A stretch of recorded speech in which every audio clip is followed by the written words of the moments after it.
함께 하나님 말씀 창세기 41장부터 45장까지의 말씀을 통틀어서 요셉의 이야기 가운데 하나님께서 어떻게 구원해 가시는지를 나누고자 합니다.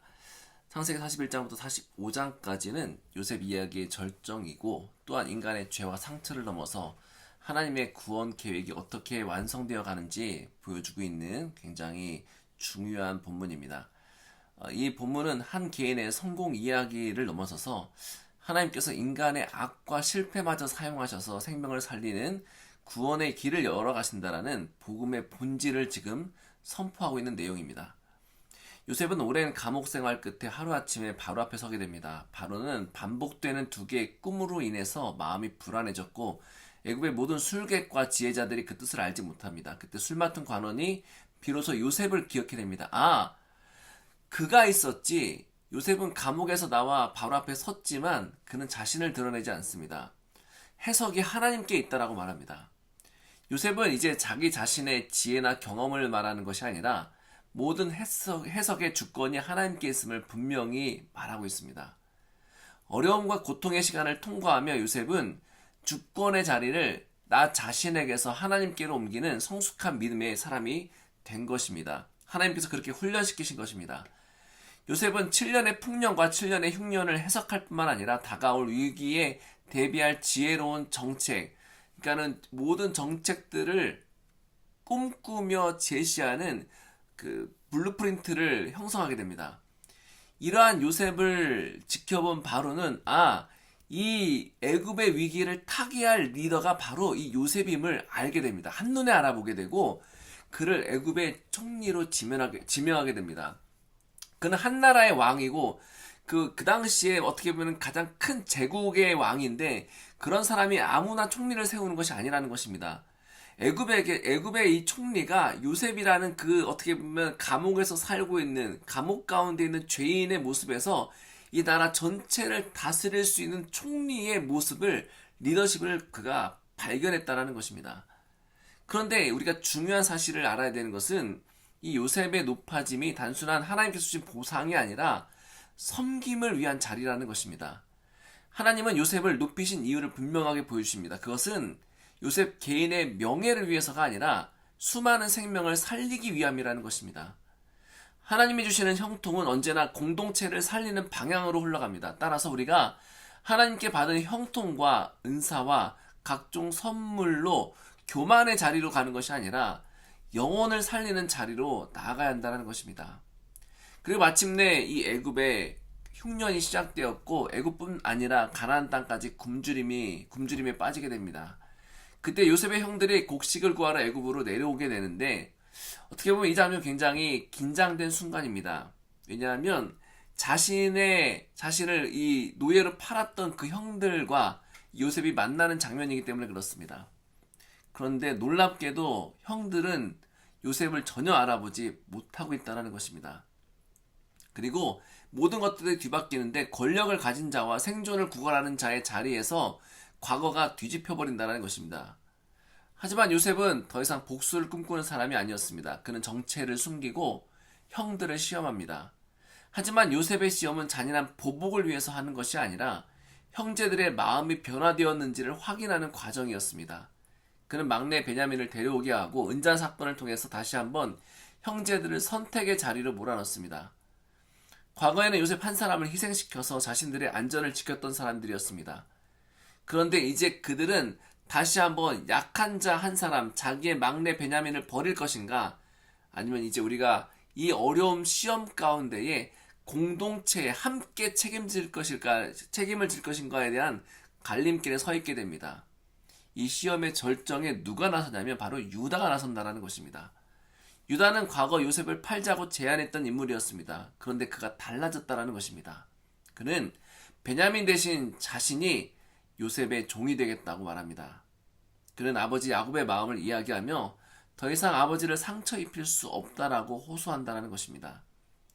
요셉이 변했듯이 유다도 변한 것입니다. 유다는 자기만 위하는 자리에서 책임을 지는 자리로, 자기 중심에서 타인을 위한 희생으로 변화된 모습을 우리에게 보여주고 있습니다. 하나님은 이 장면을 통해 인간의 변화가 얼마든지 가능하다는 것을 보여주십니다. 은혜는 사람을 무너뜨리는 것이 아니라 새롭게 만든다라는 것입니다. 이 모습을 본 요셉은 더 이상 참지 못하고 자신을 드러냅니다. 그는 형들에게 말합니다.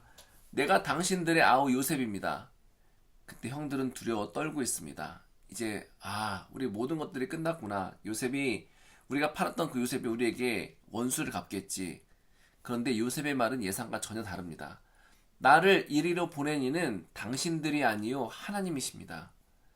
요셉은 형들의 죄를 부정하는 것이 아니었습니다. 그러나 그 악한 죄보다 더 크신 하나님의 섭리를 선포하는 것입니다. 하나님이 생명을 구원하시려고 나를 당신들보다 먼저 보내셨나이다. 이 고백은 요셉 신앙의 핵심입니다. 요셉은 자신이 겪은 배신과 고난을 단순한 불운이나 인간의 악으로만 해석하지 않습니다. 그는 그 모든 과정을 하나님의 구원 계획 안에서 재해석합니다. 이것이 복음적 용서입니다. 용서는 죄를 없던 일로 만드는 것이 아니라 죄보다 더 크신 하나님의 목적을 신뢰하는 믿음의 고백입니다. 우리 인생 가운데 고난이 없을 수 없습니다. 어려움이 없을 수 없습니다. 배신이 없을 수 없습니다. 많은 루머가 창궐할 수 있다는 것입니다. 인간은 악하지 선하지 않습니다. 언제든지 시기할 수 있다는 것입니다. 그런데 우리는 그런 우리 주변 가운데 있는 어려움과 고난과 배신과 어떻게 보면 모든 각종 루머를 바라보는 것이 아니라 그 죄보다 더 크신 하나님의 목적, 우리를 이곳에 보내신 하나님의 목적을 신뢰하는 것이 중요하다는 것입니다. 요셉은 형들을 용서할 뿐만 아니라 그들의 생계를 책임집니다.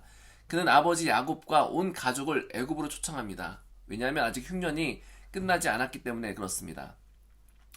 요셉의 용서는 말로 끝나지 않고 삶의 책임으로 이어지게 됩니다. 하나님께 받은 은혜는 언제나 구체적인 섬김으로 드러납니다. 우리가 하나님의 은혜를 받으면 말로만 하는 것이 아니라 행동으로 드러납니다. 시간으로 드러납니다. 재정으로 드러납니다. 그래서 하나님의 은혜가 우리 가운데 임하면 우리의 마음 가운데 놀랍게도 더 풍성한 것들을 하나님께서 채우시고 더 풍성한 것들로 세상 가운데 재정으로 시간으로 흘려보낸다는 것입니다. 오늘 하루를 살면서 우리 삶에도 이해되지 않는 고난과 상처가 있을 수 있습니다. 용서하기 어려운 기억, 다시 마주하기 싫은 그런 인간적인 관계가 있을 수 있습니다. 그러나 요셉의 고백이 오늘 우리에게도 들려온 것입니다. 하나님이 나를 먼저 보내셨다. 하나님이 먼저 일하셨다.